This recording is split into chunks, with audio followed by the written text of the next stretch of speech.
간단하게 몰랐던 걸 알았다 뭐 이런 거 실전에서 몰랐던 걸 알았다 뭐 이렇게 보내주시면 감사하겠습니다. 또 단톡으로 보내지 마시고요. 개인톡으로 보내세요. 개인톡으로 보내시기 바랍니다. 그리고 아마도 매번 제가 이 영상을 직접 보여드려야 되는데 저작권이 붙어 있어서 제가 만든 영상에서 이거를 못해요.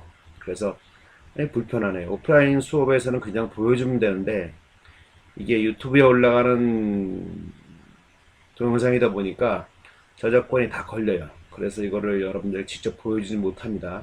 꼭 보시기 바랍니다. 보시고 단톡에 올려주세요. 아니요, 단톡이 아니라 개인톡을 제 개인톡으로 보내주시기 바랍니다. 아셨죠? 2주차 2교시를 시작하겠습니다. 전 시간에는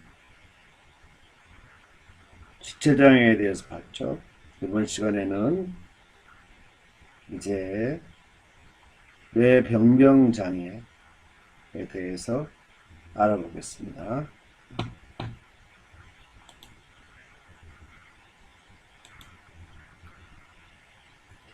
자, 우리나라 장애범주 다시 한번 반복합니다. 신체적 장애, 정신적 장애로 나누어지고 정신적 장애는 발달 장애와 정신장애로 나누어져 있고요. 그 다음에 신체적 장애는 외부 신체적 기능 장애와 내부 기관 장애로 나누어져 있고요. 지금 우리는 외부 신체 기능 장애를 하고 있죠. 그 중에 이제 지체 장애를 했어요. 지체장애 세 분류에는 절단 장애가 있고 관절 장애가 있고 지체 기능 장애가 있고 변형 등 장애가 있고 척수 장애가 있다. 이 시간에는 이제 뇌병변 장애를 하겠습니다. 뇌병변 장애를 하겠습니다. 뇌병변 장애는 뇌의 손상으로 인한 복잡한 장애, 뇌 손상으로 인해서 일어나는 장애를 뇌병변 장애라고 그러는 거죠. 뇌병변 장애. 자, 하나하나 알아봅시다. 먼저 뇌병변 장애는 신체적 장애 중에서 외부 신체적 기능 장애에 속한 것입니다. 그래서 인간의 뇌는 뇌수 혹은 골이라고 그러죠. 골이라고도 하죠. 그리고 그 아래쪽으로 이어진 아까 봤던 척수와 함께 중추신경계를 구성합니다. 그리고 이 뇌는 두개강 안에 수용되어 있죠. 두 개. 그렇죠? 아까 배운 것처럼 뇌수는 뇌수관 안에 보호되어 있고요. 그래서 사람의 신경계는 다른 동물들 가운데서 가장 고도의 기능을 가지고 있습니다. 그렇죠? 그래서 신경계 분화도 굉장히 복잡한 구조로 되어 있습니다. 그래서 지금 배울 뇌병변 장애는 바로 이 중추신경계의 손상, 즉 뇌 손상으로 인해서 일어나는 복합적인 장애, 뇌성마비, 뇌졸중, 외상성 뇌손상 뭐 이런 기질적 병변으로 인해서 보행 또는 일상생활 동작이 어려운 것을 말합니다.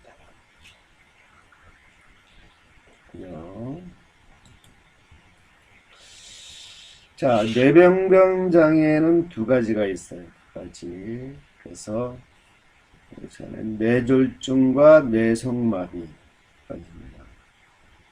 두 가지만 보죠.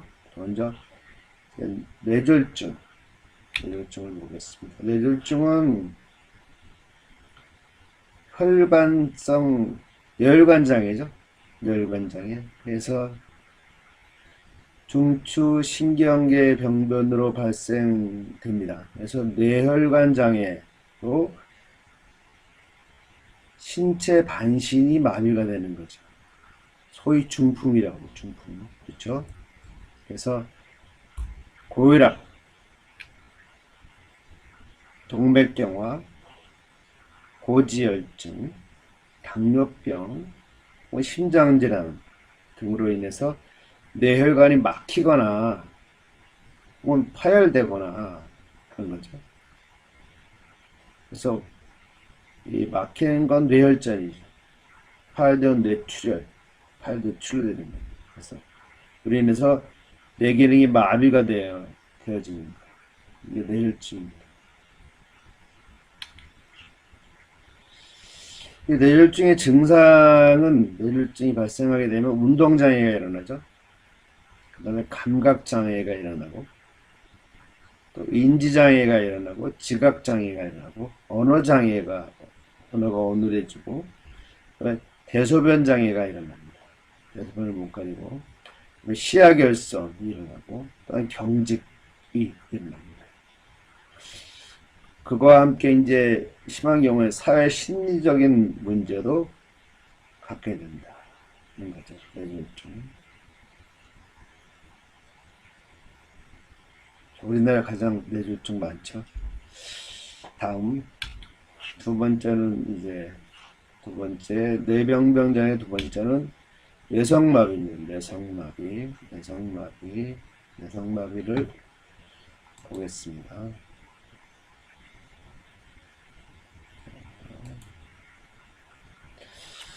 이 뇌성마비는 뇌가 발육하는 시기에 손상을 입는 것이에요. 발육해야 하는 시기에 손상을 입는 거죠. 해야 하는 시기에 손상을 입어서 그 기능이 저하돼 버립니다. 저하돼서 마비가 오는 거죠. 그리고 기타 여러 장애가 동반 같이 되어 있는 거예요. 그래서 다행히 이 뇌성마비가 오면은 어느 정도 진행되고 나서 이제 멈춥니다. 더 이상 진행되지 않는 것이 특징이죠.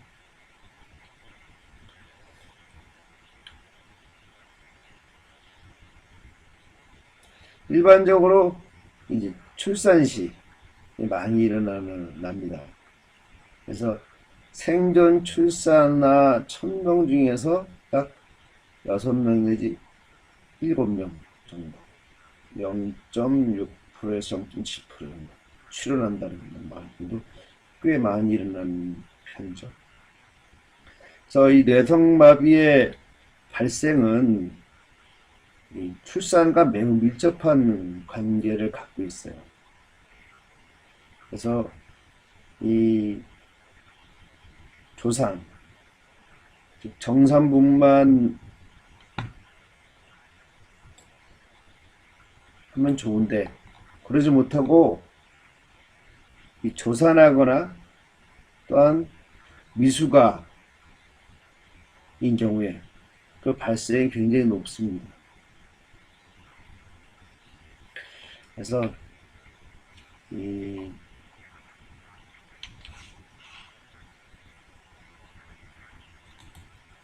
출산 시에 안산으로 인한 산소결핍,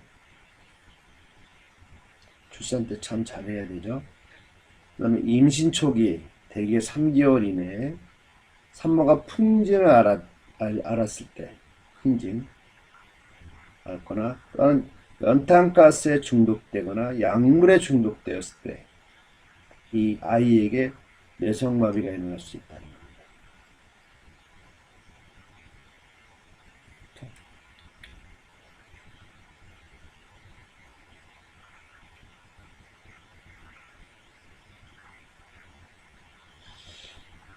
이 뇌성마비의 약 20% 정도는 그 원인을 찾을 수 없다고 합니다.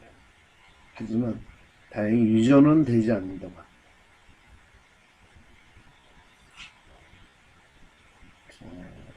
다음 뇌성마비의 주요 증상. 뇌성마비의 가장 큰 주요 증상은 근육마비죠. 근육마비. 그렇죠? 하지만 대부분 그 언어 장애 혹은 또 감각 장애, 언어 장애 청각장애, 이상행동 등 여러 장애가 동반되는 것이 뇌성마비입니다.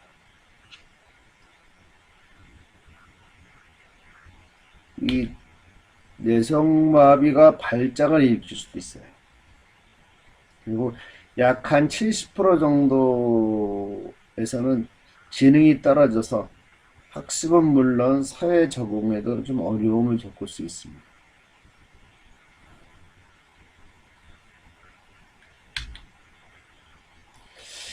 그래서 이 뇌성마비의 가장 큰 특징은 이제 마비죠. 마비인데, 근육마비인데, 두 가지가 있어요. 경직형이 있고, 무정의 운동형이 있어요. 무정의 운동형이 있는데, 경직형은 가장 흔히 볼 수 있는 형태입니다. 그래서 근육의 긴장이 심해서 사지와 목이 뻣뻣 트지는 것. 그죠? 이런. 그래서 이게 긴장하거나 또 빨리 움직이려고 하면 더욱 심해지죠. 이것이 경직형입니다. 그에 비해서 무정의 운동형은 얼굴과 목 부위 그리고 손목과 손이 본인의 의사와는 상관없이 뒤틀리는 것이 특징이죠. 뒤틀리는 특징입니다. 그렇죠? 그렇습니다. 그래서 무정의 운동형은 대부분 지능이 정상입니다. 창작 활동 등이 가능합니다. 하지만 취업은 다른 장애에 비해서 잘 되지 않는 편입니다.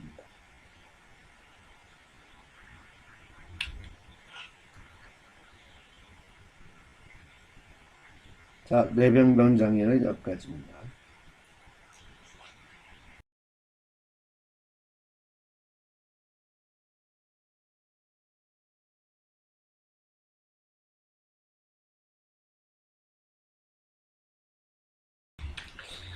네, 여기까지 뇌병변 장애를 보셨고요. 또 유튜브에 가셔서 우리가 몰랐던 이야기 하시고 뇌병변 장애 이렇게 치시고 이 영상을 검색하셔서 꼭 보십시오. 9분 6초, 9분 1초 정도 되는 그런 영상입니다. 서울시 장애인식 개선 교육 영상으로 뇌병변 장애에 대해서 아주 좋은 영상입니다. 어떤 건지 실제로 뇌병변 장애인들을 또 어떻게 대해야 되는지 우리가 몰랐던 이야기들이 많이 알 수 있는 그런 계기가 될 겁니다. 꼭 보시고 이것도 마찬가지로 제 개인 톡으로 보시고 난 다음에 뭘 몰랐었는데 뭘 알았다 내지는 이렇게 해서 좀 보내주시면 간단하게 보내시면 돼요. 보내주시면 감사하겠습니다. 꼭 보내주세요. 개인톡으로 보시면서 이거는 텍스트로 안 하겠습니다. 이건 강의를 보시는 분만 보낼 수 있겠죠. 그래서 아까 그 지체 장애 끝나고 나서 유튜브 보고 개인톡 보내라 그랬죠. 그리고 지금 뇌병변 장애 끝나고 나서 유튜브 보고 개인톡 보내라 그랬습니다. 이 수업들은 좀 2번 보내셔야 되는 겁니다. 자, 이번에는 시각장애에 대해서 보겠습니다. 시각장애는 분류를 보면은 동일하게 신체적 장애 중에서 외부 신체 기능장애 중에서 시각장애이죠. 시각장애에는 시력장애와 시야 결손장애가 있습니다. 자, 시각장애에 대해서 천천히 한번 봅시다. 자, 시각장애는 신체적 장애 중에서 외부 신체적 기능 장애 중에 하나죠. 자, 보면은, 자, 정의해 봅시다. 그 시각장애는 중심시력, 시야, 그 다음에 색지각, 양한 기능에 영향을 주는 시각갑의 해부학적, 기능적 이상이 생기는 것을 말합니다. 그렇죠? 그래서 이것을 의학적으로 구분하면은 이제 시각장애에서 실명 또는 맹이라고 그러죠. 맹. 는 그 두 가지로 나눠져요. 절대맹, 즉 눈앞의 광선을 전혀 못 보는 절대맹, 아예 안 보이는 거죠. 하지만 그 다음에 이제 사회맹이나 법정맹은 조금 심하지 않은 거예요. 그래서 사회활동에 불가능할 정도로 그런 시력 감소가 있는 거죠. 이게 사회맹 혹은 법정맹으로 구분합니다. 아예 다 못 보거나 아니면 어느 정도 보는 경우죠. 자, 이 시력장애의 원인, 선천적인 것과 후천적인 것으로 구분이 됩니다. 그렇죠? 하지만 후천적인 원인이 더 많다. 태어나서 살면서 시각장애를 입는 경우가 더 많다. 그런 거죠. 자,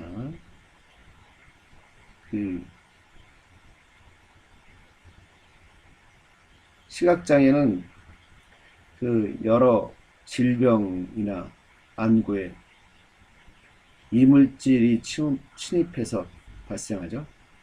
혹은 화상을 입거나 혹은 화학물품에 의한 손상을 받거나 혹은 천공, 아이들 조심해야 젓가락 같은 거, 그래서 안구에 외상이 생긴다거나 이런 것을 가지고 이제 시각장애가 발생이 됩니다. 대부분이죠, 이런 것들이.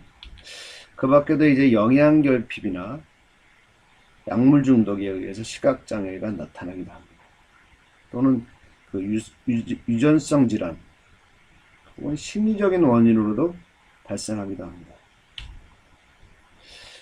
연령별로 따져보면은 어린이 경우에는 대개 종양이나 감염, 상해 또는 수정체 후방 섬유 증식 등 요거에 의해서 발생되고, 성인 경우에는 백내장이나 녹내장, 그리고 당뇨병, 혈관장애나 그 다음에 감염, 근시, 상해에 의해서 발생을 합니다. 이 눈의 이 모든 질환과 외상은 몇 가지 외안부 질환을 제외하고는 그 정도가 심해지면 실명을 초래합니다. 그리고 눈과 대뇌 속의 시중추를 잇는 시신경 경로의 고장으로도 시각장애, 나아가서는 실명에 이르게도 됩니다. 자, 시각장애 여기까지 하겠습니다.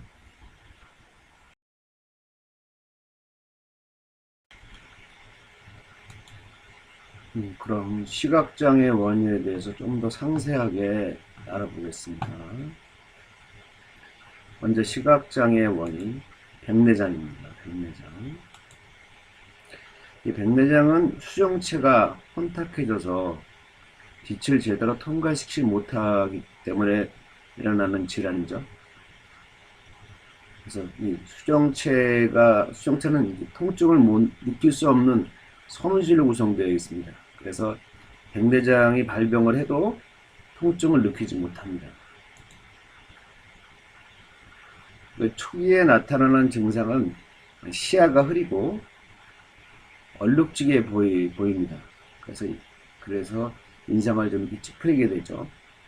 그리고 점점 증세가 악화되면 동공이 안개가 낀 것처럼 뿌옇게 변하면서 시력이 극도로 저하됩니다. 이 백내장은 나이가 들면서 발생하는 노년 백내장이 가장 흔합니다. 그래서 외상이나 전신질환,